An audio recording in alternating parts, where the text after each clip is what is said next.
Then I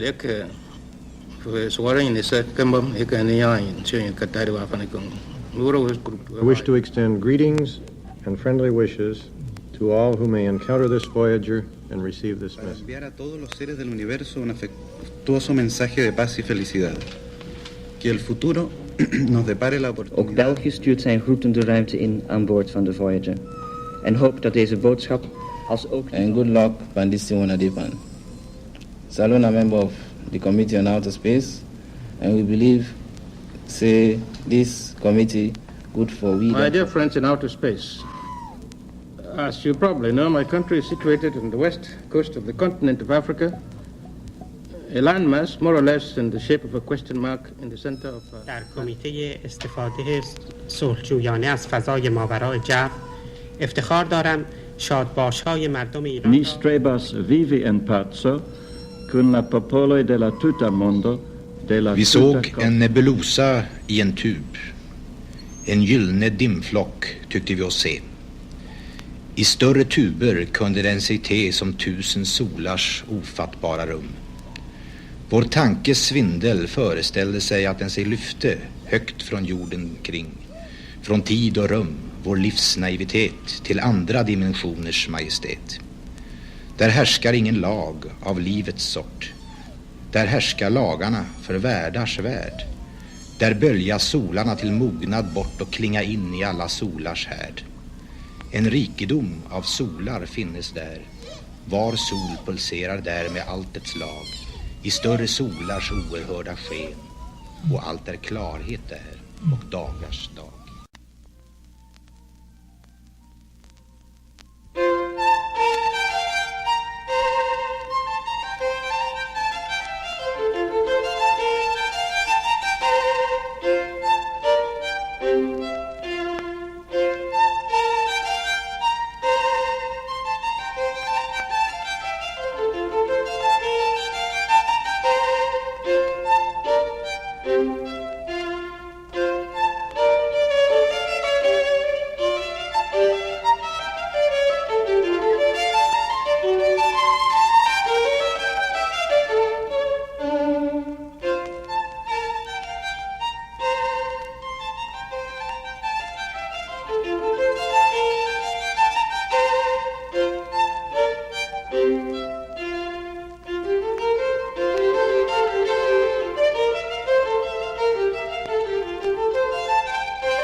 As the Secretary General of the United Nations, an organization of 147 member states who represent almost all of the human inhabitants of the planet Earth, I send greetings on behalf of the people of our planet.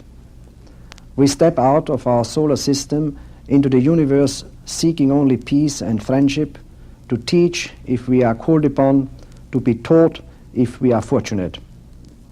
We know full well that our planet and all its inhabitants are but a small part of this immense universe that surrounds us, and it is with humility and hope that we take this step. Silema gemen. Oitenis poteste chairete. Eirenikos pros philos eleluthamen philoi. Paz e felicidade a todos. 各位好嘛，祝各位平安、健康、快樂。 Adanish lushulmu. Здравствуйте, приветствую вас. สวัสดีค่ะสหายนายธรณีพลพวกเราในธรณีนี้ขอส่งมิตรจิตมาถึงท่านทุกคน تحياتنا للأصدقاء في النجوم يا ليت يجمعنا الزمان. Salutări la toată lumea. Bonjour tout le monde. Mae lakmia. Shalom. Hola y saludos a todos. Selamat malam hadirin sekalian. Selamat berpisah dan sampai bertemu lagi di lain waktu. Kay pachamatna, pitapas, maitapas, rimapayast, runasimit. Audigiano. Ashuli. Namaskar. Bishe Shanti Hok. Salvete quicumque estis. Bonam erga vos voluntatem habemus, et pacem per astra ferimus. Shalom. Hartelijke groeten aan iedereen. Herzliche Grüße an alle. अस्सलाम वालेकुम हम ज़मीन के रहने वालों की तरफ से आपको खुश आमदीद कहते हैं. Chân thành gửi tới các bạn lời chào thân hữu. Sayın Türkçe bilen arkadaşlarımız, sabah şeriflerinize hayırlı olsun. Konnichiwa, o genki desu ka? धरती के वासियों की ओर से नमस्कार. Yechidai chui an aur aganoisoid. Tanti auguri e saluti. Ai buon. Sia ni bingalela makawe, snifisela ingonzo ende. Pria dumelisa marena. Sanada kaho. Polor anonç, borgăcăt năvin, diezerki mikamazuchuneren antin, vohchunner. 안녕하세요. Witajcie, istoty z zaświatów. पृथ्वीवासीहरूबाट शान्तिमय भविष्यको शुभकामना. 各位都好吧，我们都很想念你们，有空请到这儿来玩。 Hälsningar från en dataprogrammerare i den lilla universitetsstaden Ithaca på planeten jorden. પૃથ્વી ઉપર વસનાર એક માનવ તરફથી બ્રહ્માંડના અન્ય અવકાશમાં વસનારાઓને હાર્દિક અભિનંદન. આ સંદેશો મળે વળતો સંદેશો મોકલાવશો. Пересилаємо привіт із нашого світу, бажаємо щастя, здоров'я і многоя літа. درود بر ساکنین ماورای آسمان ها. بنی آدم اعضای یک پیکرند که در آفرینش ز یک گوهرند. چو عضوی به درد آورد روزگار دگر عضوها را نماند قرار. Želimo vam sve najlepše sa naše planete.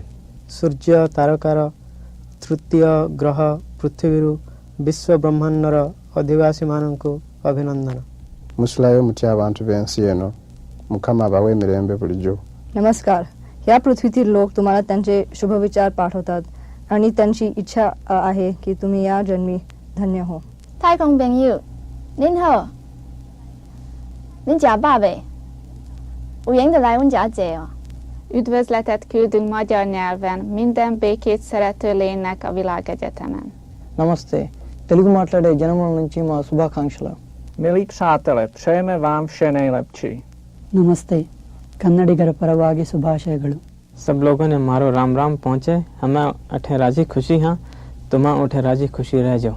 Hello from the children of planet Earth.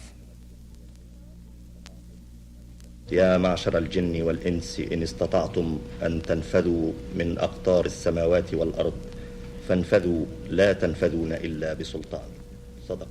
Saya ingin menyampaikan sekedar pesan singkat melalui satelit Voyager ini. Au-dessus des étangs, au-dessus des vallées, des montagnes, des bois, des nuages, des mers, par-delà le soleil, par-delà les éthers, par-delà les confins des sphères étoilées, mon esprit, tu te meus avec agilité, et comme un bon nageur qui se pâme dans l'onde, tu sillonnes gaiement l'immensité profonde, avec une indicible... मैं अपने मुल्क की जानिब से हमारे दोस्त जो खला में बसते हैं उनके लिए दोस्ती और खैर सगाली का पैगाम पेश करता हूँ. हमारी दिली ख्वाहिश है कि सारी दुनिया में अमन रहे और ये अमन जिंदगी के हर Liebe Freunde im All, als Vorsitzender des Weltraumausschusses der Vereinten Nationen und Vertreter Österreichs freue ich mich, Ihnen auf diesem Wege unsere Grüße. I should like to extend the greetings of the government and the people of Canada to the extraterrestrial inhabitants of outer space. Then avec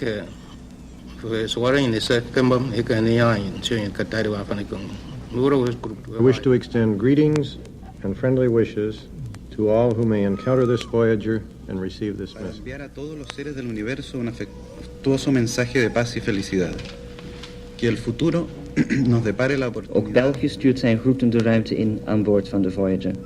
En hoopt dat deze boodschap als ook... And good luck, Pandisi Wanadepan. Salon, a member of the Committee on Outer Space, and we believe, say, this committee good for we... My dear friends in outer space, as you probably know, my country is situated on the west coast of the continent of Africa, a landmass more or less in the shape of a question mark in the center of... در کمیته استفاده صلحجویانه از فضای ماورای جو افتخار دارم شادباش‌های مردم ایران. Ni strebas vivi en pace con la popolo della tutta mondo della Vi såg en nebulosa i en tub. En gyllene dimflock tyckte vi oss se. I större tuber kunde den sig te som 1000 solars ofattbara rum. Vår tankes svindel föreställde sig att den sig lyfte högt från jorden kring. Från tid och rum, vår livsnaivitet till andra dimensioners majestät. Där härskar ingen lag av livets sort. Där härskar lagarna för världars värld. Där bölja solarna till mognad bort och klinga in i alla solars härd. En rikedom av solar finnes där. Var sol pulserar där med allt ett slag. I större solars oerhörda sken. Och allt är klarhet där och dagars dag.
Kat like kaya kwe ko gosi.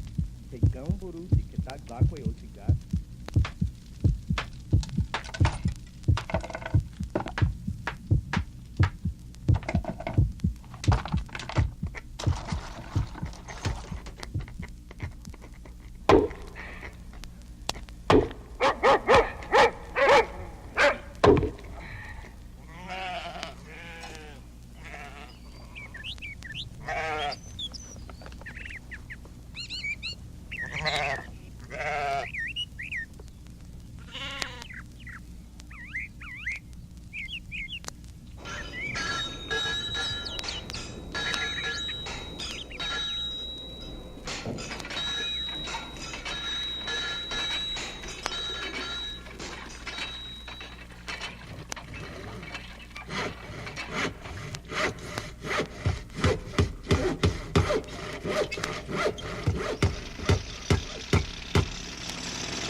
jana trekala wapting nesrane upaha sonsoha tanka malakate jana trekala watka nesrane upaha sonsoha pacha jalata kanyaka wapting nesrane upaha sonsoha Raja raja la kapte jakam eka jiwachka nisrane opaha sonsoha.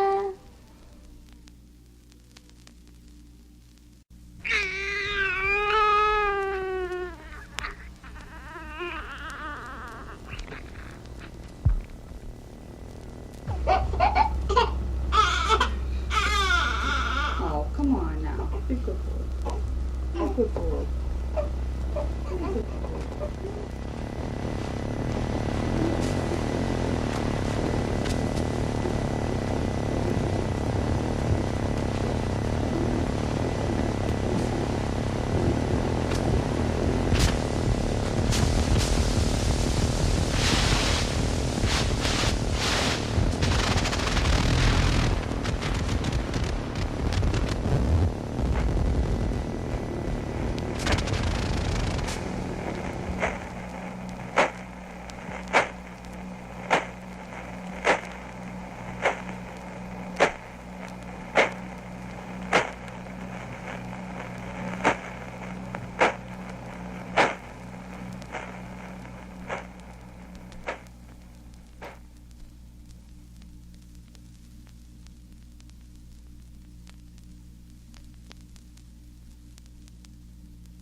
As the Secretary General of the United Nations, an organization of 147 member states who represent almost all of the human inhabitants of the planet Earth, I send greetings on behalf of the people of our planet. We step out of our solar system into the universe seeking only peace and friendship, to teach if we are called upon, to be taught if we are fortunate. We know full well that our planet and all its inhabitants are but a small part of this immense universe that surrounds us, and it is with humility and hope that we take this step.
con una cinta morada, yo tenía mi cascabel. Y como era de oropel, se lo di a mi prenda amada, para que jugara con él. Ay, como rezó Maicena, ay, como rezumba y suena, rezumba y va rezumbando, mi cascabel en la arena.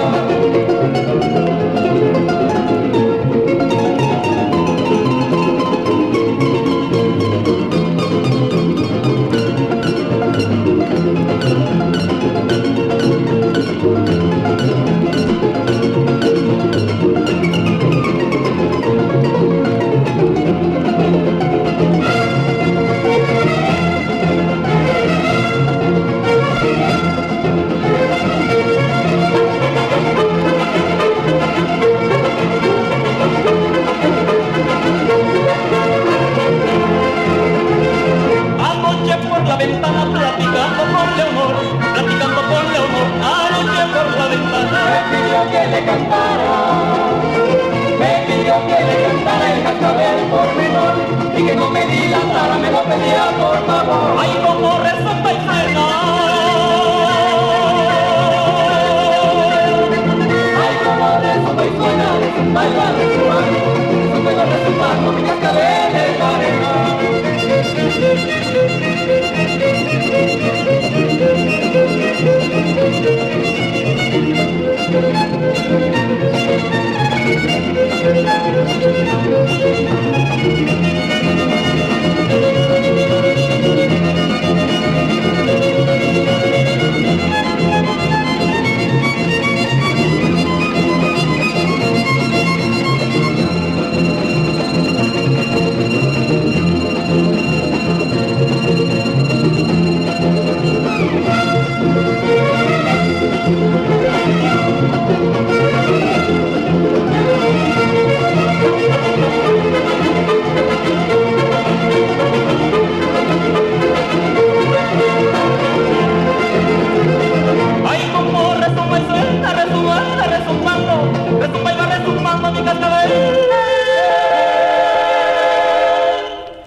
खेलत काना रे जात कहाँ हो अकेले जात कहाँ हो अकेले जात कहाँ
يا معشر الجن والإنس إن استطعتم أن تنفذوا من أقطار السماوات والأرض فانفذوا لا تنفذون إلا بسلطان.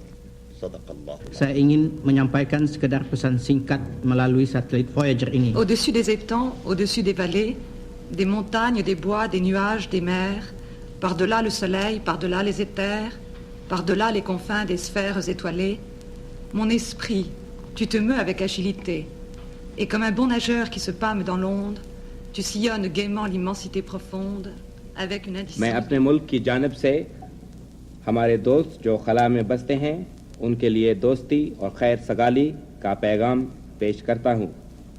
हमारी दिली ख्वाहिश है कि सारी दुनिया में अमन रहे और ये अमन जिंदगी के हर Liebe शोबे Freunde में हो। im All, als Vorsitzender des Weltraumausschusses der Vereinten Nationen und Vertreter Österreichs freue ich mich, Ihnen auf diesem Wege unsere Grüße I should like to extend the greetings of the government and the people of Canada to the extraterrestrial inhabitants of outer space.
The tower is clear.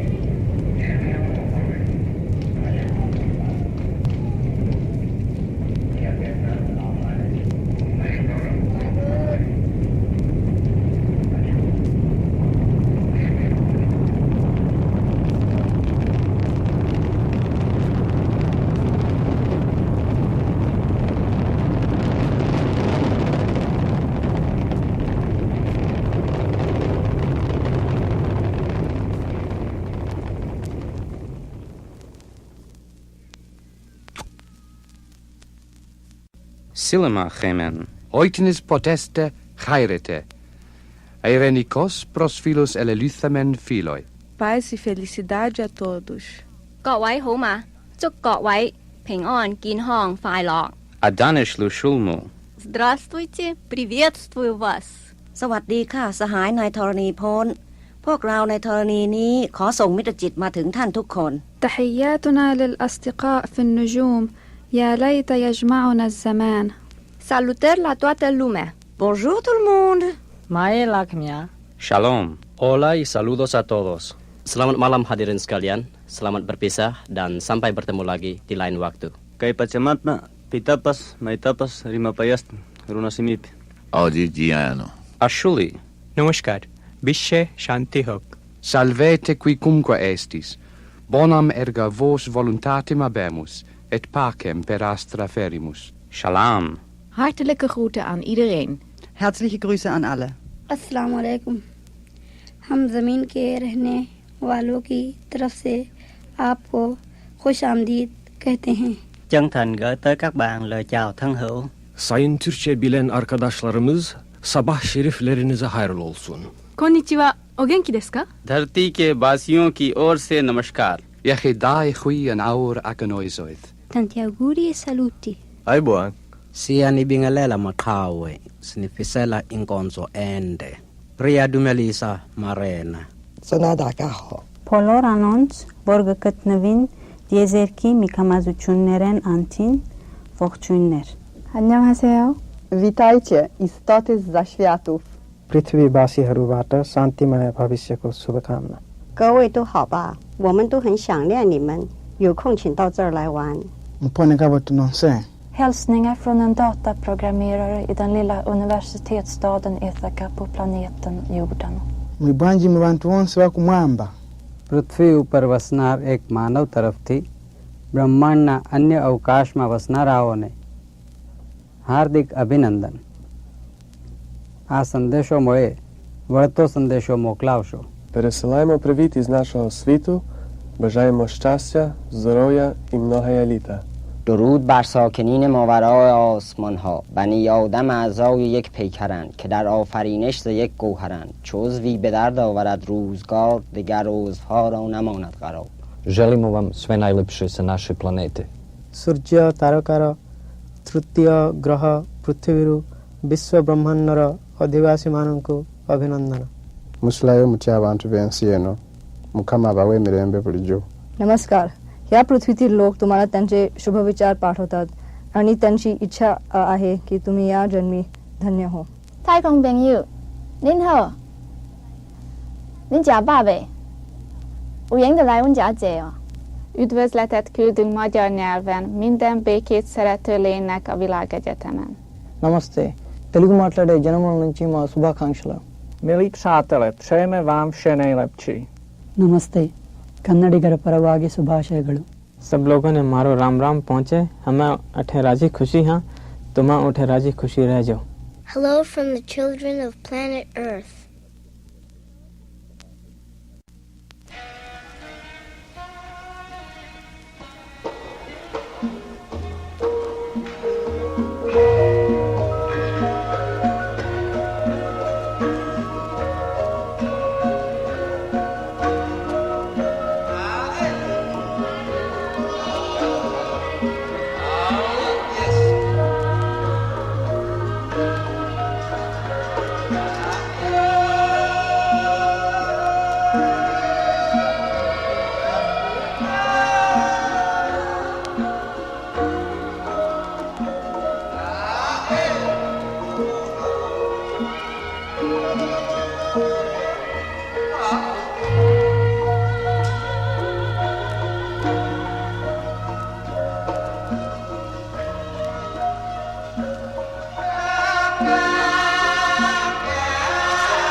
This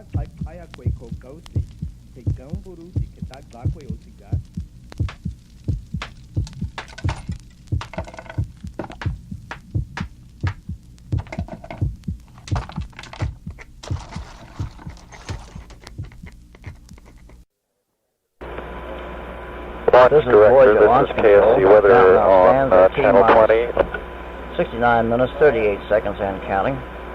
The loading of Centaur's 9,400 gallons of extremely cold liquid hydrogen fuel is underway at this time. The countdown for the launch of Voyager at 8:56 a.m. this morning continues to go well. The loading of the gaseous helium, which is used to pressurize Centaur's propellant tanks, is also underway and should be completed at the T-minus 60-minute mark. One final built-in or planned hold remains in the countdown. This hold is of 10 minutes duration and comes at the T-minus 10-minute mark. Weather conditions are acceptable for this morning's launch attempt. The count now stands at T-minus 69 minutes and counting. This is Voyager launch control. This is Voyager launch control. The count now stands at T-minus 59 minutes, 54 seconds and counting. The loading of the gaseous helium used to pressurize Centaur's propellants has been completed, and preparations remain on schedule for the launch of Titan Centaur 6 with Voyager 1 at 8:56 a.m. Eastern Daylight Time. This is Voyager launch control.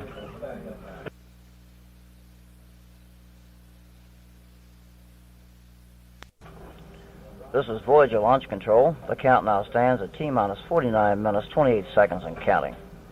We remain on schedule for a liftoff of Titan Centaur 6 with Voyager 1 at 8:56 a.m. Eastern Daylight Time. To summarize launch preparations to this point, the countdown for launch began at 9:21 p.m. Sunday evening. Initial preparations included powering up the Centaur for a series of propulsion, hydraulic, and pneumatic preparations. Removal of the 240-foot tall mobile service tower, which provided 360-degree access to the space vehicle during flight preparations, was moved back to its pad, to its park site at Complex 41 this morning, with the move completed shortly after 5 a.m. The two liquid stages of the Titan rocket were loaded with fuel and oxidizer last Thursday and Friday. These two stages use Aerozine 50 as a fuel and nitrogen tetroxide as an oxidizer. They are hypergolic, meaning they ignite on contact, and no ignition system is needed. Unlike the cryogenic or super cold fluids aboard the Centaur stage, these liquids are storable. Loading of liquid oxygen and liquid hydrogen for Centaur began shortly after the count emerged from a 60-minute built-in hold at 6:51 a.m. this morning. Some 2,800 gallons of liquid oxygen and 9,400 gallons of liquid hydrogen will be aboard Centaur at liftoff. Topping off of these propellants will continue until the final moments of the countdown to ensure that a full supply is aboard at liftoff. One built-in hold remains in the count. This is of 10 minutes duration and comes to the T-minus 10-minute mark. Weather conditions are acceptable for launch. Surface winds are 5 knots out of the southwest. The maximum winds at altitude are 45 knots out of the northeast at 92,000 feet. Cloud coverage is 2/10 from 1,600 to 2,500 feet, 2/10 from 12,000 to 15,000 feet, and 6/10 from 26,000 to 33,000 feet.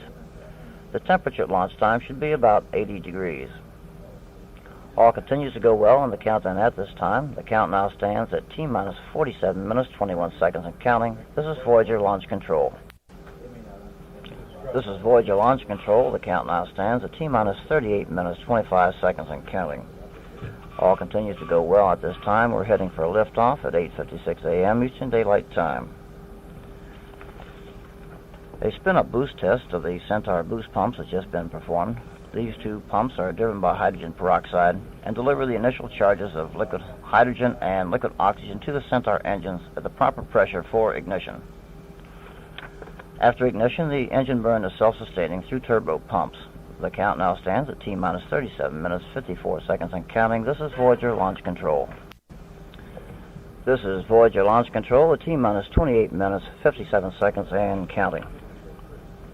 The chill down of the Centaur's propulsion system with extremely cold liquid helium has been completed. Liquid helium is supplied from the pad, and its extreme coldness, about 450 degrees below 0 Fahrenheit, prepares the Centaur's pumps to handle the super cold or cryogenic fluids which the Centaur stage uses as propellants. The chill down reduces the shock of contraction and other stresses when liquid hydrogen at a temperature of 423 degrees below zero begins to flow through the system. Pre-chilling the system also ensures that the fuel enters the combustion chambers as a liquid rather than a gas. Chill down will be continued from pad sources until 7 seconds prior to liftoff. During flight, the chill down process will be continued by bleeding small amounts of liquid hydrogen through the system. The count now stands at T-minus 28 minutes, 5 seconds and counting. This is Voyager Launch Control. This is Voyager Launch Control at T-minus 25 minutes, 11 seconds and counting. The countdown continues to go well at this time. Voyager 1, like its sister spacecraft, Voyager 2, carries a phonograph record called Sounds of Earth on the chance that intelligent beings might someday capture the spacecraft as they continue on their voyages through interstellar space.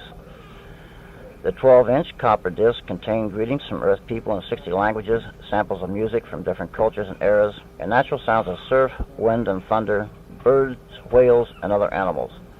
These records contain electronic information that an advanced technological civilization could convert into diagrams, pictures, and printed words, including a message from President Carter. They also carry this message from Kurt Waldheim, Secretary General of the United Nations. As the Secretary General of the United Nations, an organization of member states who represent almost all of the human inhabitants of the planet Earth, I send greetings on behalf of the people of our planet. We step out of our solar system into the universe seeking only peace and friendship, to teach if we are called upon, to be taught if we are fortunate. The records are attached to the sides of the main body of the spacecraft in prominent locations. It contains, in scientific language, information on how the records are to be played using the cartridges and needles provided. The theory is that if other beings are intelligent enough to capture the spacecraft, they are sufficiently intelligent to bring the record sounds and pictures to life. The count now stands at T-minus 23 minutes and 30 seconds and counting. This is Voyager Launch Control. This is Voyager Launch Control at T-minus 19 minutes, 14 seconds and counting. The launch team has just completed a range safety command test. The countdown continues to go well, and we're on schedule for a liftoff of Voyager 1 at 8:56 a.m. Eastern Daylight Time. In a scientific aside, some of us present for launch today may not be present when the Voyagers make their closest approaches to star systems outside the solar system. Both Voyagers will escape the solar system in the 1990s, traveling at a velocity of about 38,700 miles per hour. After leaving Saturn in 1980, Voyager 1 will be aiming at the constellation Ophiuchus and will make its first approach to a star in the constellation Ursa Minor 40,340 years after launch. Voyager 2 will pass within 1.1 light years, or 6.6 trillion miles, of that same star some 44,250 years after launch.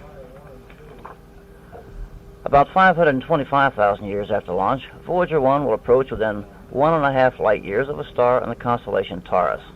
Some 147,000 years after launch, Voyager 2 will pass within 2 light years of a star in the constellation Sagittarius. A light year is about 6 trillion miles. The count now stands at T-minus 17 minutes, 55 seconds and counting. This is Voyager Launch Control.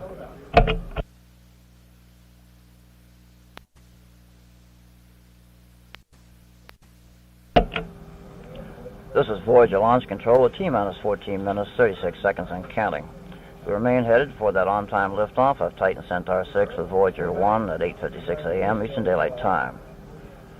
The launch of Voyager 1 was originally scheduled for September 1st, but apparent problems aboard the Voyager 2 spacecraft launched August 20th resulted in a 4-day delay for analysis.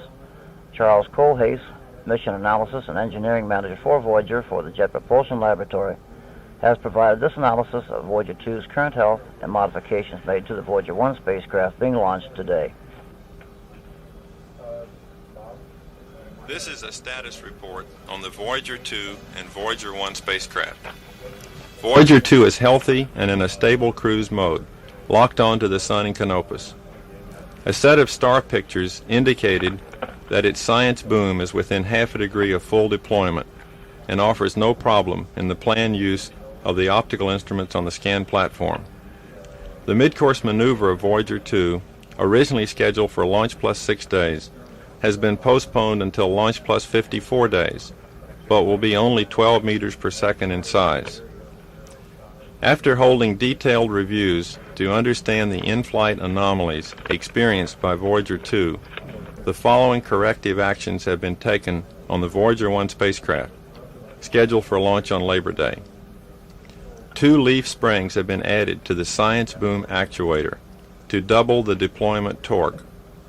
2 torsion springs have been added to the science boom strut, and an additional 2 torsion springs have also been added to the RTG boom strut. Fixes have been made to the onboard computer software to desensitize some of the fault protection thresholds and to fix anomalies in the attitude control computer. A major objective of Voyager 1 is to fly close to the Galilean satellite Io, passing through a region known as the flux tube, where Io blocks the flow of charged particles along the magnetic field lines of Jupiter. Good Io-intensive Voyager 1 missions exist out through launches as late as September 13, with the last chance to hit the Io flux tube on September 15. The count now stands at T-minus 12 minutes, 9 seconds and counting. All continues to go well at this time. This is Voyager Launch Control. This is Voyager Launch Control. The count now stands at T-minus 10 minutes, 30 seconds and counting. We are just about to enter that final 10-minute hold. We will punch up the command circuits so you can hear the action underway in the blockhouse.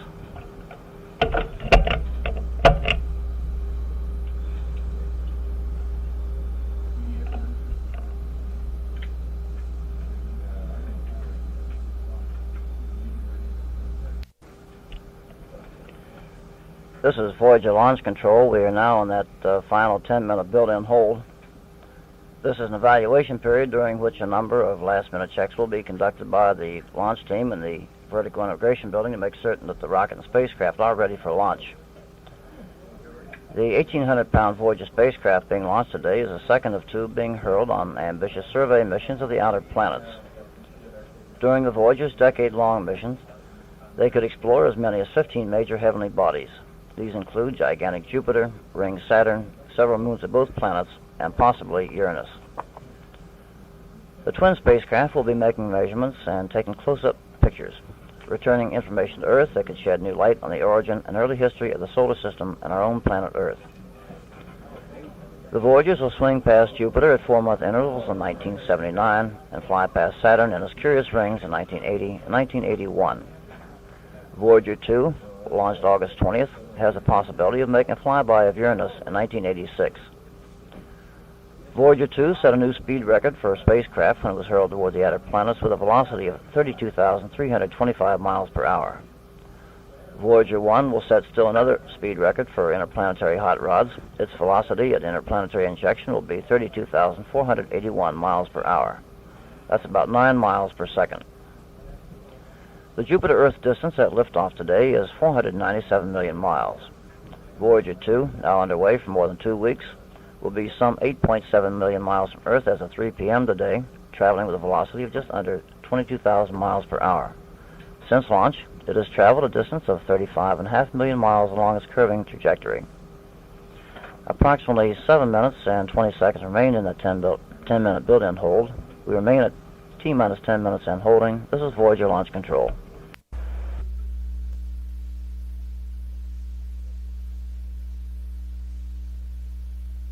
This is Voyager Launch Control. Approximately 5 minutes and 20 seconds remain in that built-in hold. The Martin Marietta test conductor will shortly be pulling the test conductors to see if the various stages are ready for launch. We'll plug that action into the loudspeaking system. Personnel switch to channel 1 for status and communications check. Roger. All personnel switch to channel 1 for a status and communication check.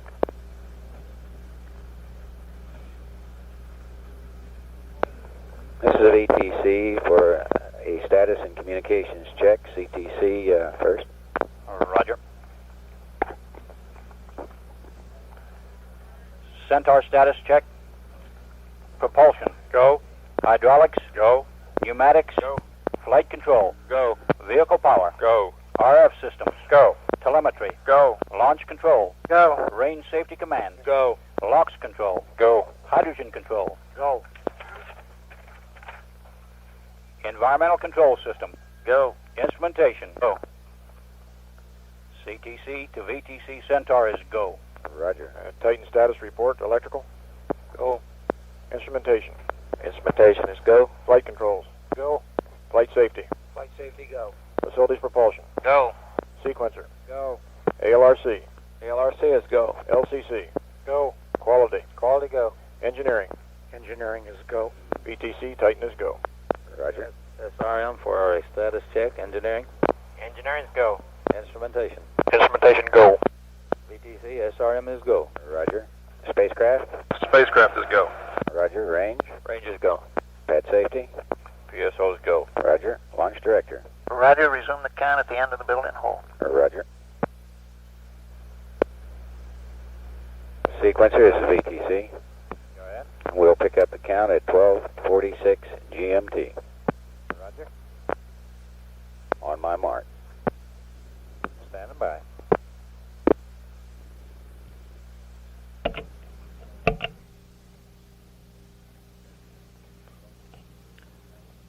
This is Voyager launch control. Approximately 3 minutes remain in that built-in hold. This is Voyager launch control.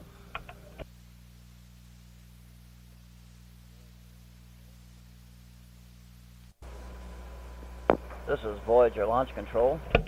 The count now stands at T-minus 10 minutes holding. 6 seconds remain in that built-in hold. T-minus 10 minutes and counting.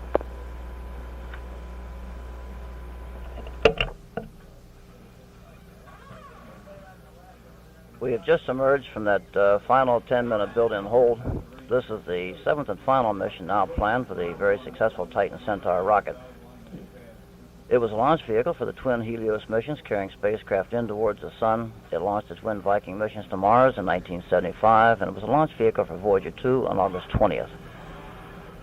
Titan Centaur stands 160 feet tall, and the rocket stages measure 10 feet in diameter. At liftoff, those twin solid rocket motors will produce 2.4 million pounds of thrust. The solid rocket motors will be jettisoned at approximately 2 minutes after liftoff at an altitude of 36 miles. Those expended solid motor casings will impact in the Atlantic Ocean approximately 170 miles east of Cape Canaveral 10 minutes after launch. The Titan and Centaur stages will be burned sequentially to place Centaur and Voyager in a 105-mile-high parking orbit 9 minutes and 38 seconds after liftoff. After a 43-minute coast period, the Centaur stage will be reignited to the west of Australia for a 5.5-minute burn, which will bring spacecraft velocity up to 28,500 miles per hour. After Centaur separation, Voyager's propulsion module will be ignited and burn for 43 seconds to raise its velocity to 32,481 miles per hour. Propulsion module, mission module separation will occur 74 minutes after liftoff. The count now stands at T-minus 8 minutes, 22 seconds and counting. This is Voyager launch control. This is Voyager launch control. The count now stands at T-minus 5 minutes, 50 seconds and counting. All continues to go well, heading for liftoff of Voyager 1 from Complex 41 at 8:56 a.m. For the information of those viewing the launch from the KSC Cape Canaveral Air Force Station area, Complex 41 is located at a distance of 20,000 feet from Press Site 3 to the southeast of the Vertical Integration Building. The distance from the launch pad to the NASA Causeway viewing area is approximately 27,000 feet. It is about 12 miles to Jetty Park at Port Canaveral and to Titusville, and about 15 miles to Cocoa on the mainland. The count has now reached T-minus 5 minutes, 10 seconds and counting. All continues to go well at this time. All continue to look well at this time.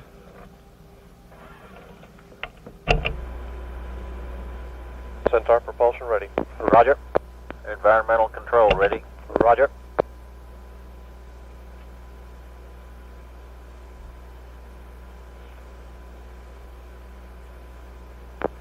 T-minus 2 minutes, 30 seconds. All Titan recorders to on. Recorders running.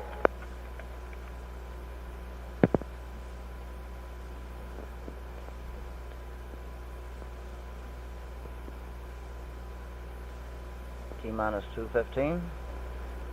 We are rating a range clearance to launch.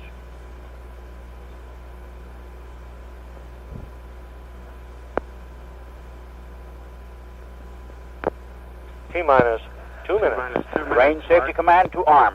Roger. RC armed. Roger. Centaur power to internal. Roger.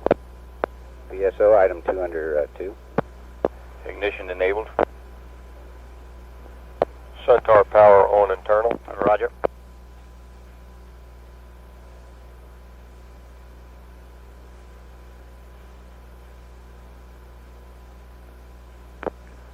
$90 seconds. Secure and LH2 tank. Roger.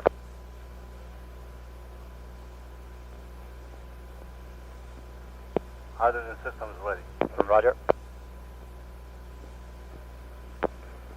75 seconds. Schematic tray. Roger. Securing center lock stopping. Roger.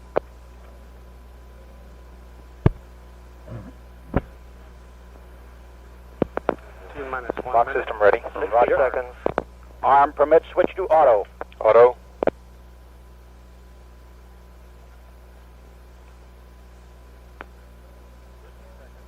Launch directors go. Centaur to launch permit. We have a verification of a green or no holds light on the launch control console, clearing the way to go to automatic sequence at 32 seconds. Launch sequence started. The count is now on automatic sequence, and the count will proceed down to 0 in ignition as Centaur's digital control unit and the Titan control monitor group perform the remaining critical functions. T-minus 15 seconds.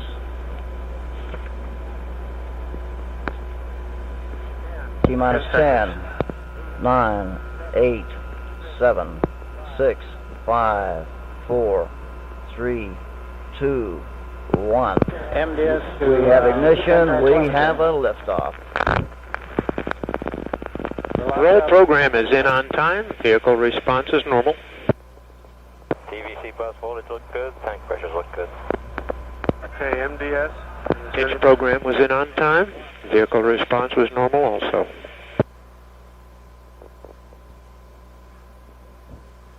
Very smooth flight. Very, very small attitude disturbances. Report a very smooth flight so far, no problems at all.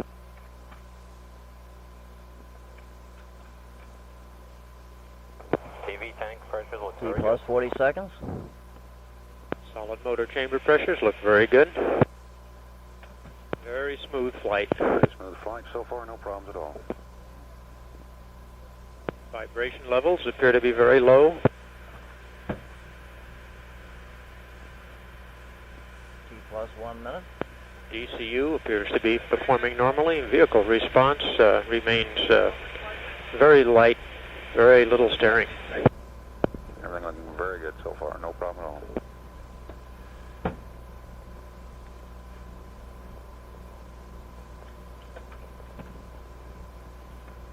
TVC tank pressures are holding up good.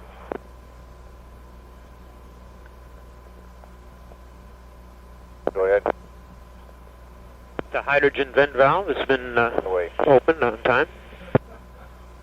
Things still going very smooth, no problems at all. VIB safety, copy. Forward bearing reactor has been jettisoned, or has been activated, separated. Forward bearing release has been activated, Mark 1, everything going good. We have shutdown of the solid rocket motors. Solids have shut off. Start system securing Centaur. Safety 1, this is We've VIB ignited safety. the Titan Stage 1. There's separation. Chamber pressures look very good. Locks and hydrogen tanks have been vented. Separation is back. We have jettisoned the boosters from the Titan. Hydrogen tank is vented.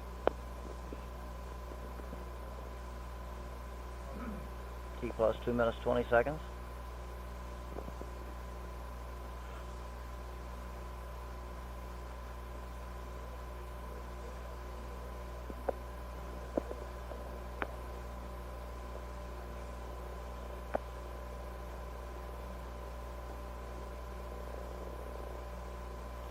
Those expended solid Things motor still look casings good. We have very little to report. Very smooth. will impact downrange about 170 miles east of the Cape, 10 minutes after liftoff. ATC, we're out of data here. Coming up on the 3-minute mark. 40 bits? Yes, we've been locked up 40 bits. Staying in lock. Titan first stage continuing to perform very well, putting out about 470,000 pounds of thrust. The Titan stage still burning well.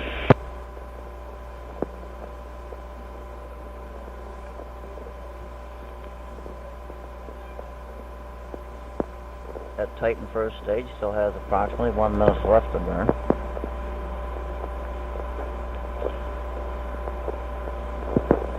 Everything's still looking very smooth. Forward seal has been released on time. Forward seal's been released on time. Everything going great. That's your SE in lock. It's going in and out. Roger. Yes, thanks.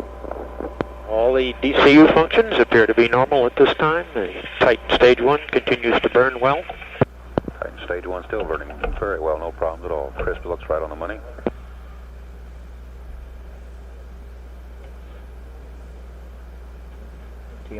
T plus 4 minutes. About 15 seconds left to burn.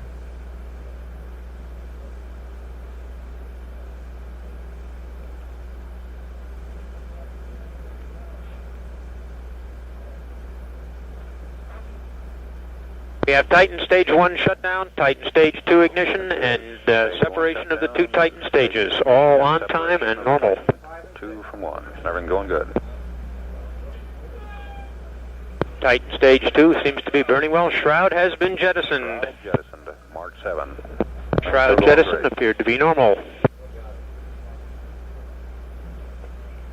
Those events took place some 270 miles downrange at an altitude of about 75 miles. No problem at all. The S2A engine is on. It is now off and the yaw engine on. This is per program. T plus 5 minutes.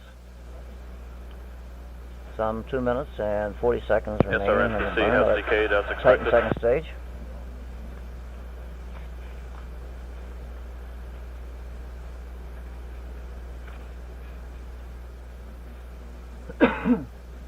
Titan stage 2 still burning normally. Everything's still burning normally. Looking very good on the crisp. Yes, just had a glitch in the data there. The Y1 engine is off and Y2 is on. We're locked back up. Roger. And the Y2 is off, all on time. Events occurring right on time. No problem at all.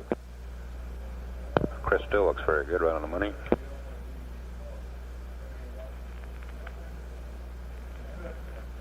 Centaur propulsion parameters look good. Venting appears to be normal.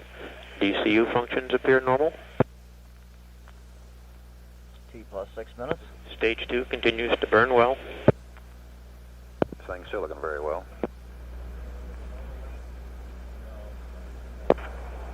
PSO to VTC. Go ahead.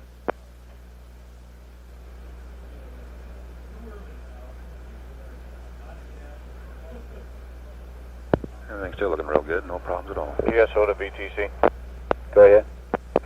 Preliminary look. Looks like we got a clean pad. The locks and the hydrogen farm looks good.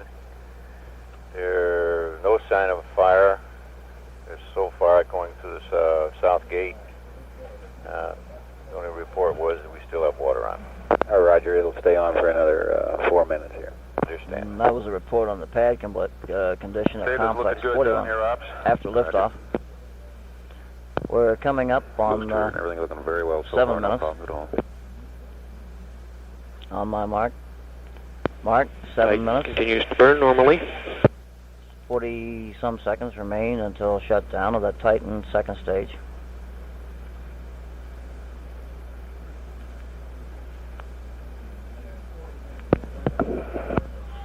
MDS had a glitch in the data. Locking back up.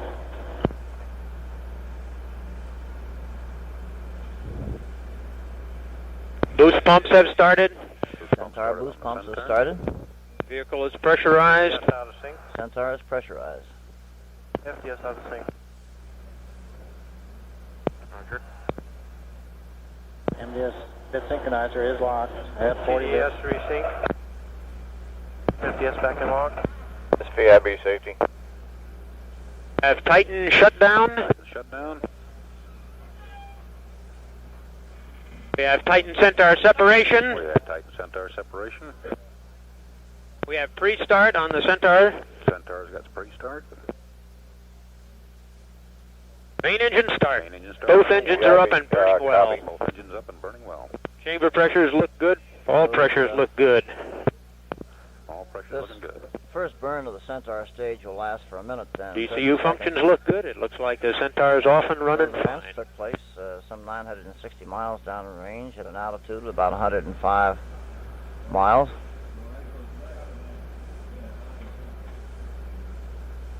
DCU continues to look good. Everything's still looking good. No problems at all so far. The DCU is the Centaur's guidance unit.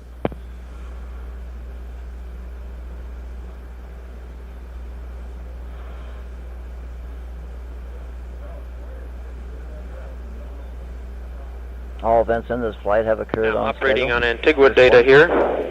The data appears to be pretty good. The vehicle is still doing just fine.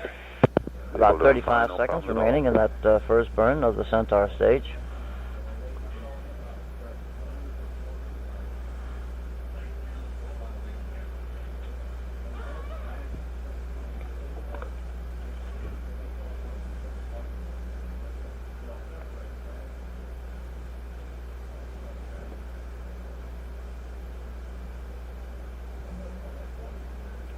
T plus 9 minutes, 30 seconds. Just a few seconds away from Centaur shutdown. The pitch and yaw engines have all been turned on per program. Pitch and yaw engines are on for program on a Centaur. Everything looking good. The engines are all off on time. All engines off on time. Looking good. We have MECO, main engine cut off. Centaur, main engine cutoff has been confirmed.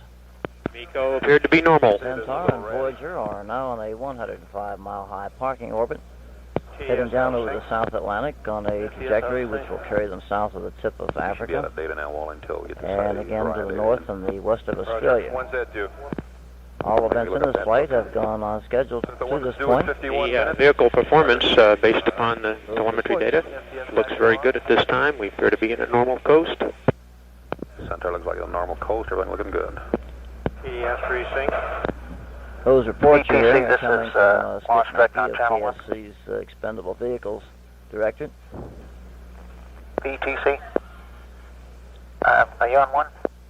Centaur Roger. and There you go. Voyager 1 are now in a The press conference for parking this orbit. one, It's VIB safety. Go ahead. press conference is going to be 2 hours after launch, which would be 11. T plus If everybody could 10 make minutes it, I and thought we'd 55 try to seconds have is Voyager the launch control. debriefing for the test team at 10:30 over in the mission.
This is Voyager launch control at T plus 20 minutes and 20 some seconds.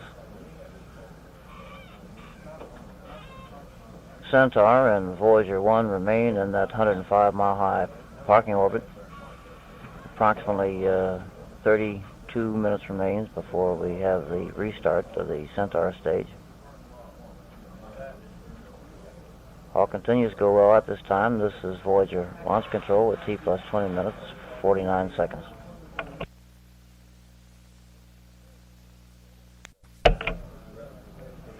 This is Voyager launch control at T plus 36 minutes, 30 seconds. Centaur and Voyager remain in that coast period in a parking orbit. Some 16 minutes and 15 seconds remain before Centaur is to be reignited for that second burn. That second burn is to be in excess of 5.5 minutes. And that should be coming up in approximately 16 minutes from now at T plus 37 minutes. This is Voyager launch control.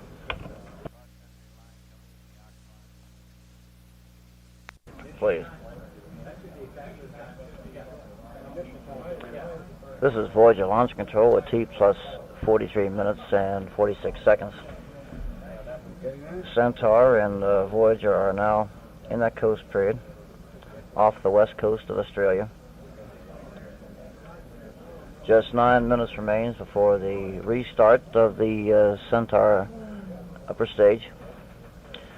That burn will be tracked by Araya aircraft.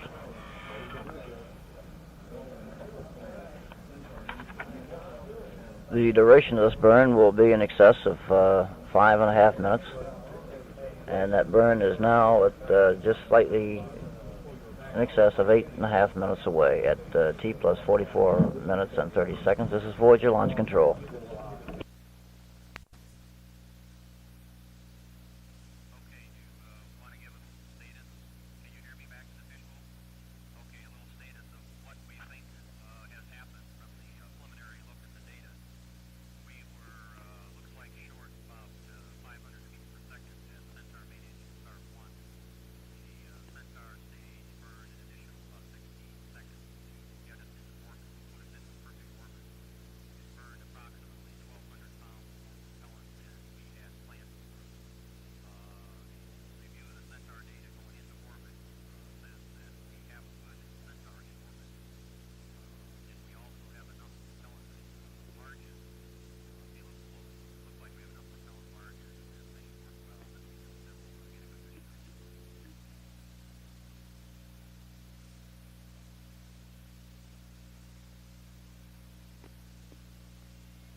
This is Voyager launch control with T plus 51 minutes and 50 seconds. We're just about 1 minute away from the restart of that Centaur stage.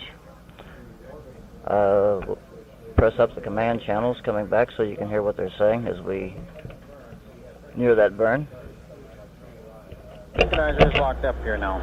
It's been flicking around, now it's locked up.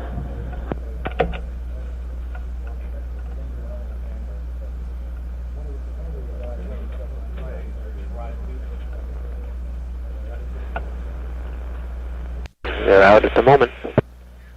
I was trying to punch up Skip Mackey. He picked up. Now they're back in.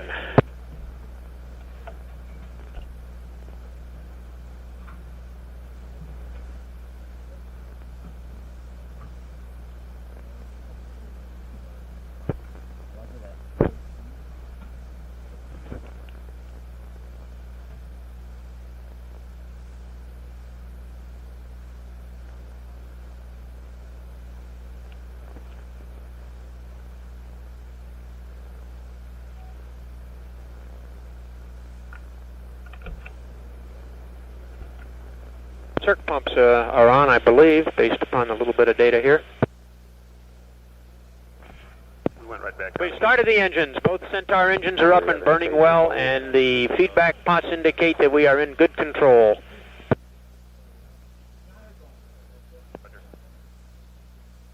Back in lock. That was Skip Mackey confirming Centaur reignition. This burn should be in excess of 5.5 minutes. That burn was started to the northwest of Australia, being tracked by a Raya aircraft. A little piece of data here indicates that the guidance has been enabled and is steering the Centaur at this time, and the vehicle looks very good.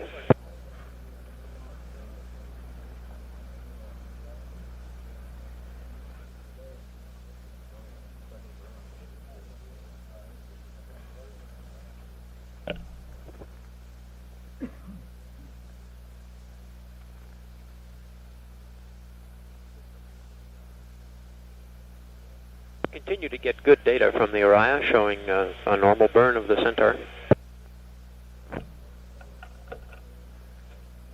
90. Very good. Engineering 72.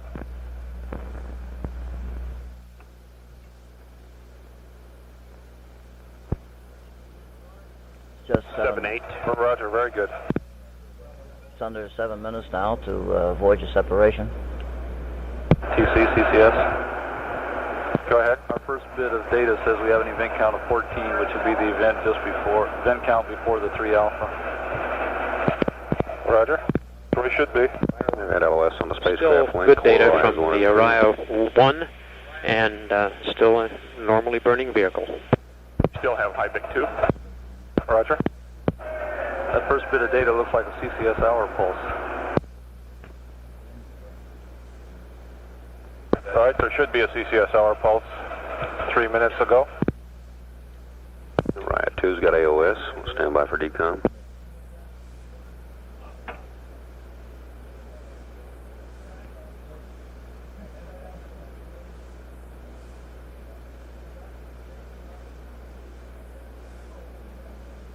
Still showing good Orion 1 data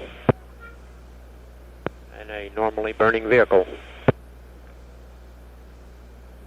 Launch vehicle still looking good.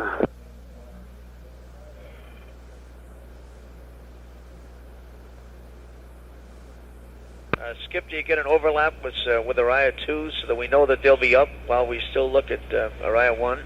Yeah, there'll be we don't see it here. The Tel-4 will make the switch for us, but there's plenty of time. Okay. We're already past the nominal acquisition time for Orion 2, and we still have very clean Orion 3 data. Orion 1 data, sorry. We have burned 3 minutes on the Centaur and can continue to burn well. We have had LOS, Orion 1. Orion 1 has lost signal.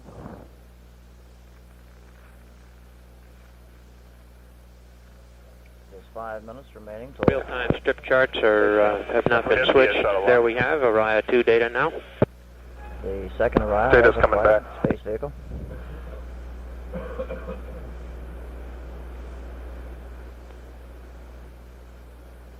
Everything we can see down here, Ops, looks good. All right, thank you.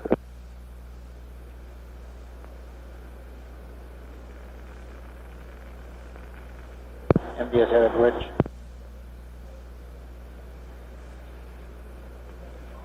We still have not gotten good lock on the Uriah 2 data. It looks like they're having a decom problem at the station. MDS had another glitch.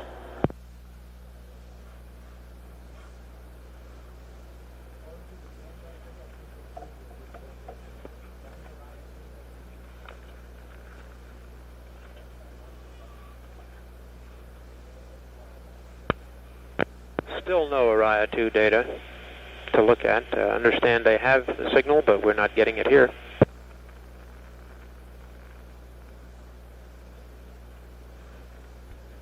Will Uriah 2 call out the mark event even if we don't have the data? They're supposed to, yep. Thank you.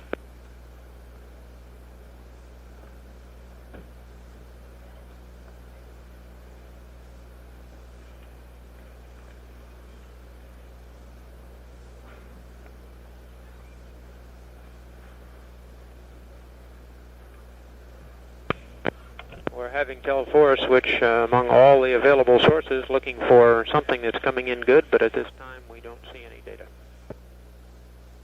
The engine will have been burning. All the attitude control stuff is good. The only thing we haven't got so far is gyro status, which we were interested in.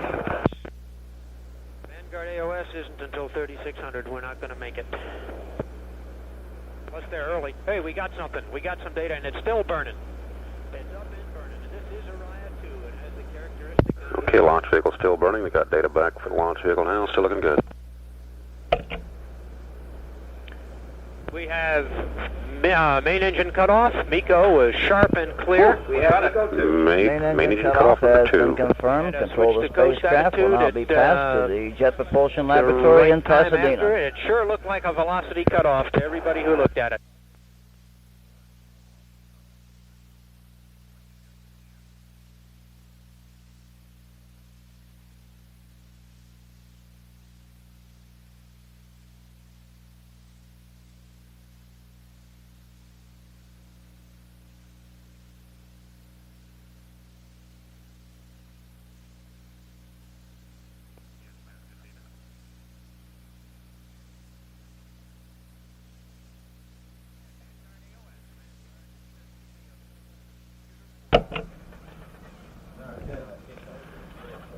Confirmation of the shutdown of that Centaur final stage has been confirmed. Control of the spacecraft now passes to the Jet Propulsion Laboratory in Pasadena.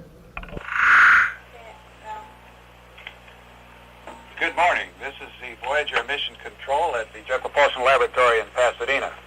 I'm Alan Wood, and we have the good fortune this morning to have with us again Ron Draper, who is a mission analyst for the Voyager and Voyager Engineering Design Chief.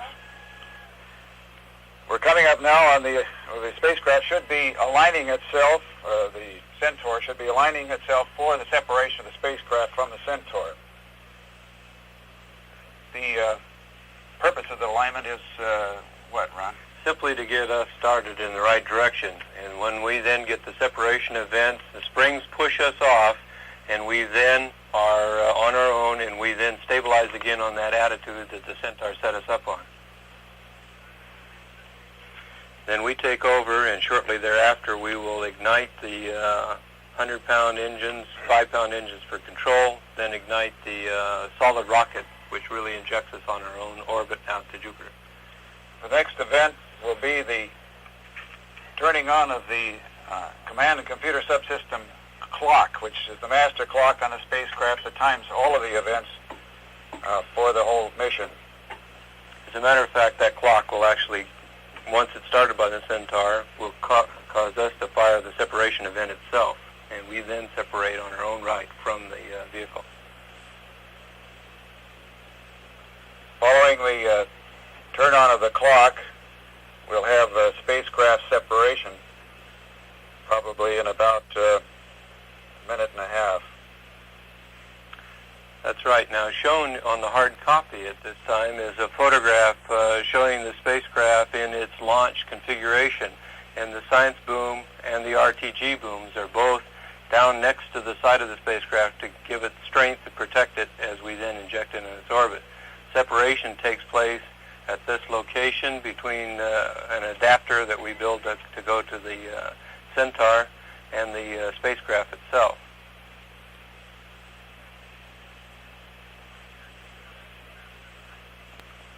We now have spacecraft separation. Now, after the spacecraft separation, we then fire the solid rocket, and shown on the hard copy here again is what the propulsion system looks like. We have 100-pound engines that give us pitch and yaw control, 5-pound engines which give us roll control, and then we fire the solid rocket motor which gives us the injection itself. All of this fuel for the liquid system, the 100-pound to 5-pound engine, comes out of a central tank that is located up interior inside the mission module. And when we get ready to jettison the propulsion module, we separate at the location indicated here where this 4x4 strut arrangement combines with the propulsion module structure. Okay, we have confirmation that the propulsion module has started, and we also have the burnout confirmation. Also during this time, the shutters of the star trackers and the sun sensors have been blown off. So the propulsion module, which has 2,290 pounds of solid propellant in it, has burned completely in a very short time, and we'll soon know how well it went. The altitude of the spacecraft is now 736 miles. Its velocity is now 32,481 miles per hour. It is located in the western Pacific near Guam. It is now on a transfer orbit to the planet Jupiter. The next event that will come along very shortly here, the spacecraft should now be pitching over in preparation for the propulsion module separation from the spacecraft, from the mission module, I should say. Now, why is this Well, we pitch the spacecraft down so that we get good communications with the Earth. And so when the low-gain antenna is located closer to the Earth, we can hear it better. And that way we can then see the separation of the deployment of the RTG boom and the science boom, and then the separation or jettison of the propulsion module itself. At this time, we are coasting with the, as the model indicates, with the RTG boom and the science boom both latched down to the side. We've finished using the solid rocket motor, and we are using the 5-pound rocket motors at this time for control. Now, we pitch down at 2.88 degrees per second, about 114 degrees to point the low-gain antenna, which is mounted on the upper side of the high-gain antenna and operates at S-band. We can both command and receive over this. But at the present time, we only have downlink transmitting capability. Okay, we have confirmation now that the science boom has deployed and the RTG boom has deployed. So now the spacecraft has begun its rather elaborate procedure of unfolding itself in space. Of course, as you remember, Alan, the last time we did this, we had the RTG fully deployed and latched in position, but the science boom did not get an in-lock indication, and later we determined that it's very nearly in the right location, but the microswitch never did give us an in-lock indication. It may actually be fully locked in position. On the photograph now, on the hard copy, we actually see all of the booms deployed. At this time, the PRA and PWS science instruments antennas and the magnetometer boom have not yet deployed. So presently we have the RTG boom starting deployment and the science boom starting deployment, and we will get an in-lock indication for each of those shortly. The next event that should come along will be the slew of the high rate slew of the scan platform, and that will be to do what, Ron? That's to protect the science instruments. The way we had to latch the science scan platform was in such a way as that if we deployed it and then acquired the sun, the sensitive instruments would be pointed at the sun. So we rotate the scan platform around so that it looks at a science calibration target, gives it a place to hide as we do the sun acquire maneuver. This way there is virtually no likelihood that a science instrument would see the sun, even if we had to go through 4-pi steradian, look for the sun as we started to last time. The scan platform, of course, is the portion of the science boom which contains the optical instruments, which have to be pointed at the planets Jupiter and Saturn and the satellites as they go by, and that is why it's mounted on the end of the boom and so it can be moved down. That's correct, Alan. We should be now at a point where that process begins. While we're waiting for those to take place, I'll show a photograph of what those science instruments look like out on the end of the science boom. And they are very large science instruments. We have something like 125 kilograms of science on board the spacecraft, of which most of it is located out here in the science boom. We have an IRIS, which stands for infrared radiometry and spectrometry, a photopolarimetry instrument, the narrow-angle TV camera or imaging, wide-angle imaging, and we have an ultraviolet spectrometer over here next to the IRIS. For the non-metric people, that's about 254 pounds of instruments out there. That's right, Alan. We'll eventually get all of the system of the world converted here.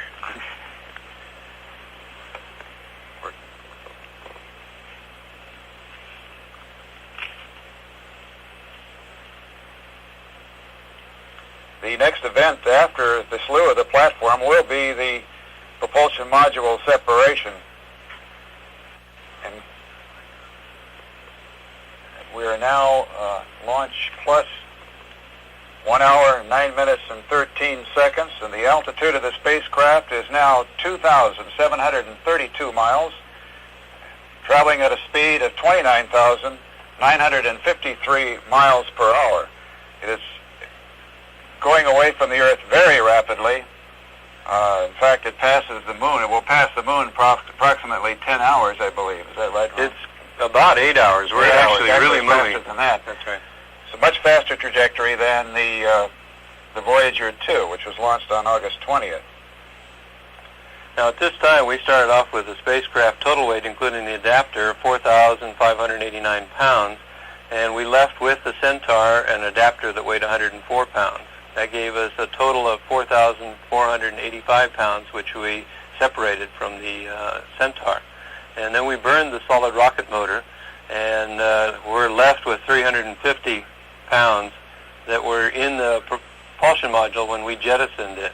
At the time of jettison, then, we are left with 1,820 pounds of mass, which we are injecting on orbit all the way to Jupiter.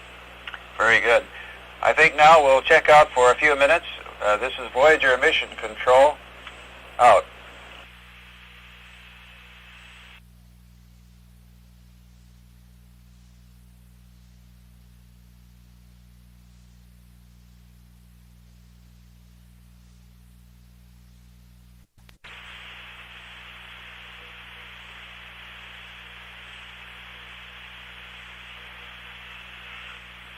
Voyager Mission Control. We just have had confirmation of the separation of the propulsion module from the mission module.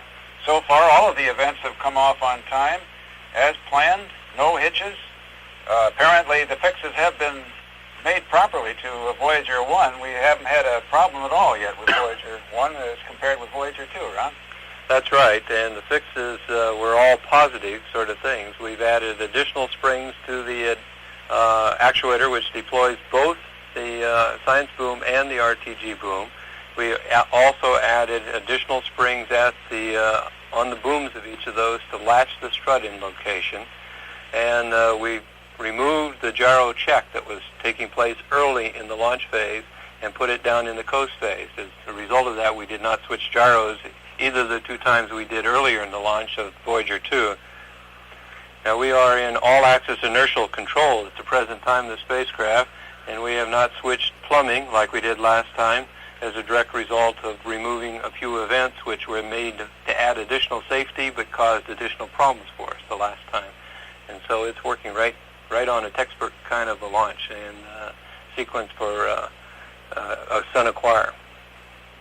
The next event coming up will be the acquisition of the spacecraft by Station 12 at Goldstone. That is, it's probably seeing the spacecraft already, but the process of locking up on the signal takes some time.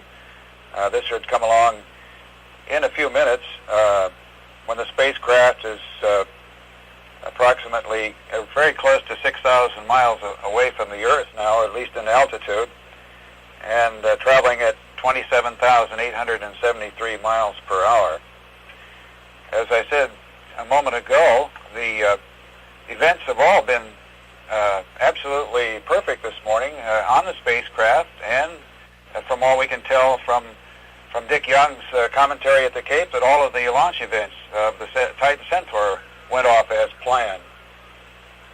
So we'll sign off here for a moment, for a few minutes, and we'll wait for the next events, which will be the turning on of some of the scientific instruments on the science boom of the Voyager 1 spacecraft. This is Voyager Mission Control, out.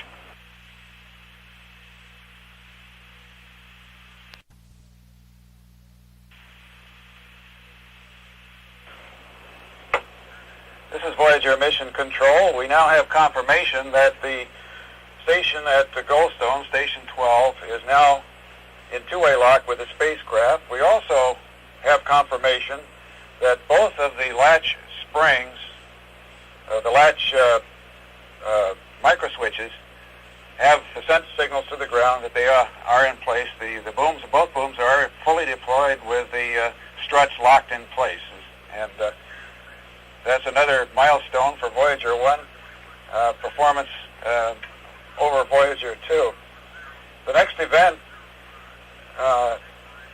will be the turning on of some of the science instruments. First off will be the plasma wave instrument, and that's located on the same side of the spacecraft as the RTG boom. Is that correct? Am I correct on that? That's right. The plasma wave instrument is located above the electronics module on the bus, and is a very simple small box which contains a receiver indicated in the photograph on the hard copy.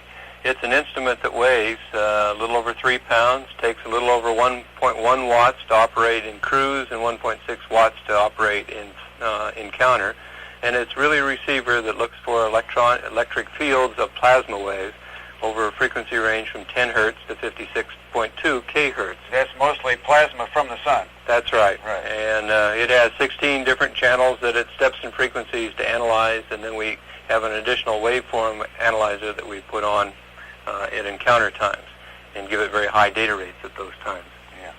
The next instrument to come on following the plasma wave will be the low-energy charged particle instrument, which is also measuring particles coming from the sun.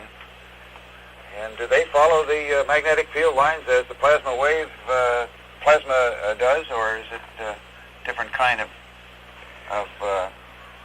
radiation from the sun? Is it a straight line, or is it float by like a wind, or what? I believe, but I'm not a scientist, that these particles are on the magnetic lines coming from the sun. And this instrument has a little turret that rotates, and is indicated here on the hard copy camera. The upper part are the detectors, and they move with optics which look for the electrons and for ions, and then in the top is another set of apertures which look for particles coming perpendicular to those. Now this instrument weighs about 14.5 pounds and takes 5 watts to operate it, and it's working in electrons with energy ranges from 6,000 volts to 10 megavolts, protons 10 kvolts to 150 megavolts per nucleon, and then it looks for heavy nuclei all the way up to iron. So that's a lot of science from the sun. The next event will be the magnetometers on, and we have confirmation that the magnetometers are on, and I believe we did get confirmation that the plasma instrument and the low-energy charged particle instrument are on. That's correct, Alan. The next event following the magnetometer turn on, we will do some ranging, the spacecraft two-way ranging, which will begin the accurate measurement of the location of the spacecraft and start the process of plotting its course accurately to Jupiter, performing maneuvers and so forth along the way. And then following that will be the release of the magnetometer boom. And I think Ron maybe could show us a picture of that. This is a very unique piece of equipment on the Voyager. It really shouldn't be called a boom. I think of a boom as being a great piece of wood that has big blocks and tackles on it and things like that they use on ships to load, unload. This looks to me like more of a trellis that carries vines on it or something. Actually, I understand the boom itself weighs less than the power cable that goes out to the magnetometers. That's right, Alan. This is quite a small structure in itself, and indicated in the photograph is a deployment canister which has a lanyard which keeps the boom from going out too fast. The boom is 13 meters long, or 43 feet, and has 3 longerons, and then every 5.6 inches are cross bays which hold it together to keep it structurally sound, and then it has lanyards which actually hold it in position. This is all coiled up in a canister which protects it during the launch phase, and then it deploys from the end as it moves out. And there is a magnetometer 0.53, the distance of the boom out on it, which we call the inboard low-field magnetometer. And then on the very top of it, or very end of it, is another one, which is the outboard low-field magnetometer. The total structure of the boom itself weighs 5 pounds, so it is very light for this 13 meters in length. What keeps it from flopping around? I would think that this thing would be very would move quite a bit during maneuvers and that sort of thing when the spacecraft is rolling and pitching during maneuvers. Well, the structure itself is fairly strong, even though it doesn't look nearly that strong, and it does move around a little bit, but the thrusters on this spacecraft are much lighter in weight. Each one of the thrusters are 0.2 of a pound when we do attitude control, and then when we do the trajectory correction maneuvers, we actually fire 4 of those at a time in order to get us control. And as we begin to move off, when we turn off 2 of them, and to get our control. And so we don't have large forces moving us around on this spacecraft like the conventional mariners with 50-pound engines or 100-pound engines. Yeah. Okay, very good. We have confirmation that the magnetometer boom has been released and is now winding its way out. It takes it how long to get out? Does it go out very quickly, or is it just a matter of a few minutes or a minute or two? It takes a few minutes to go out, and it actually rotates 22 turns as it goes out all the way. And the magnetometer is actually sampling that data, and the PI is counting those untwist turns to verify that it gets all the way out. And then there is a microswitch closure at the end of its deployment. Another microswitch? That's right, to verify that it really got all the way out. Okay. We'll wait for that. Right now it's launch plus 1 hour and 31 minutes. The spacecraft is now 12,099 miles above the Earth, traveling at 26,105 miles per hour. We'll sign off now for a few minutes because the next event will be the roll turn for the sun search, and hopefully when that comes up we'll have confirmation of that magic microswitch on the on boom for the magnetometers. This is Mission Control, out.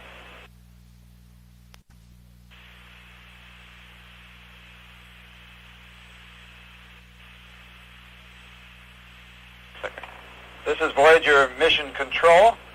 We have confirmation that the magnetometer boom is extended.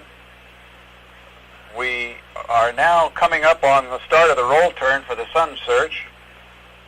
The roll will last for about 3 minutes, and it will be followed by a yaw turn of approximately 6 minutes.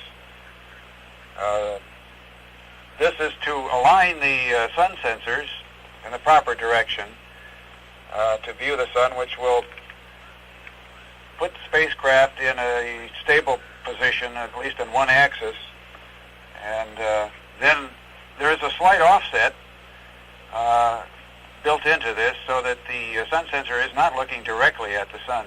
It can't do that, as I understand it. Is that correct, Ron? So what we actually have is we will start this minus 14.5 degrees, which will bring us around, and then we'll yaw minus 51 degrees, and that'll point us directly at the sun. But as soon as we have sun acquire, and then we start doing the Canopus acquire, at the conclusion of the Canopus acquire events, we will then bias the spacecraft off 11 degrees in pitch, 11 degrees in yaw, which will point the low-gain antenna closer to Earth, improving our communications, and also having the sun sensor look at a part of the sun look at a part of the sun sensor, which we only use during the early part of the mission, which with this intense sun that we have now will only do any damage that it does at that point, as opposed to part we need out at Jupiter or Saturn. Now, we will have good communications, however. Even though we're pointed towards the sun, the low-gain antenna will be able to transmit data from the spacecraft. That's right. Now, we have indication from the magnetometer people that the boom was deployed as we expected, with the right number of turns, and is fully deployed. Very good. So Voyager 1 has been performing almost flawlessly this morning, except we had one minor glitch. There was a plumbing swap a while back, which means that the one set of thrusters was switched to the second set of redundant thrusters. What does this mean to us? Well, because we've only had one, that's not really a serious problem. We either got an indication of too many thruster firings during the period of time as we were stabilizing, or we got a slightly larger turn than we would have expected. And either one of those two will cause us to switch from one set of plumbing to the other set. And if we were to get a similar event again, the next time we would switch to electronics, or HIBIC as we call it, and rather than the plumbing. And as we had on Voyager 2 when we launched it, we went through that stage several times and still successfully were able to get stabilized on the sun. Yeah, we all remember that very well, I guess. So, we should now be at the end of the roll turn for the sun search part of this. The next event will be the yaw turn, and then hopefully the acquisition of the sun. So we're going to sign off now for a few minutes. This is Voyager Mission Control, out.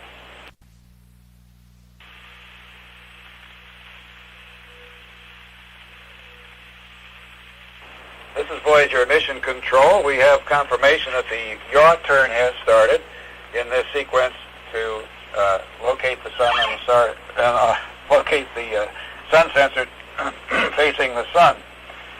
Ron has a picture here of the sun sensor for those people that are at JPL here who can see the picture, and can describe a little bit about the sun sensor to us now. Ron, go ahead. This is a photograph showing the interior and the electronics of the sun sensor. The two detectors are totally redundant for both the pitch and yaw, each of these. They have a hood that mounts over the top of them, and then in its finished configuration, looks like this closed box with small openings which let the sunlight into the detector.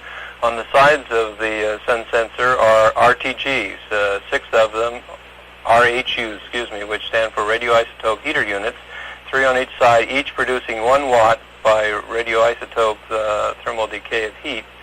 And the sun sensors are mounted on the high-gain antenna, and as indicated in this photograph, and actually look up through the high-gain antenna at the sun on the far side.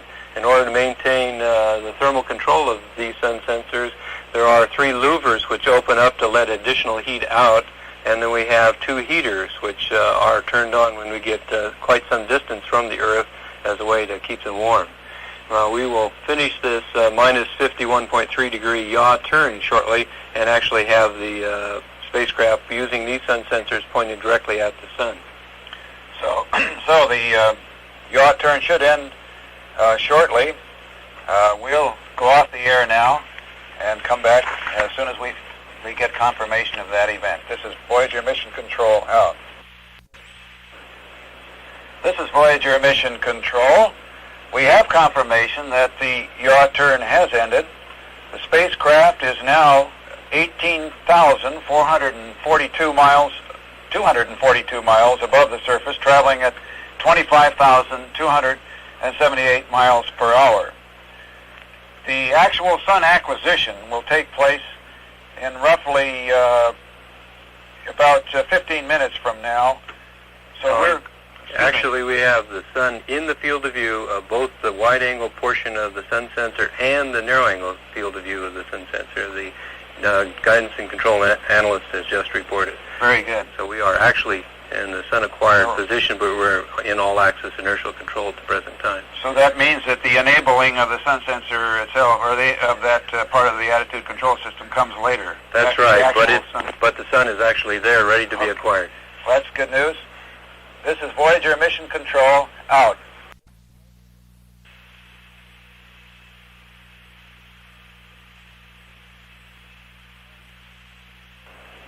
This is Voyager Mission Control. As we announced earlier, the spacecraft completed its yaw turn in the sun search, sun acquisition sequence. The sun acquisition itself will take place in roughly 15 minutes from now. All of the events so far from launch through this sun acquisition sequence have gone off as planned, on schedule, and Voyager 1 has performed almost flawlessly. We can say now for sure that the fixes and the changes that were made following the Voyager 2 experiences have worked, and I think everyone is quite pleased. In a few minutes, we will have a press briefing down at Kennedy Space Center for a wrap-up on the launch events down there. In the meantime, while that is going on, we will have some other instruments on the Voyager 1 turned on. The planetary radio astronomy instrument will go on, and its antennas, which are about 33 feet long, or 10 meters, will be deployed.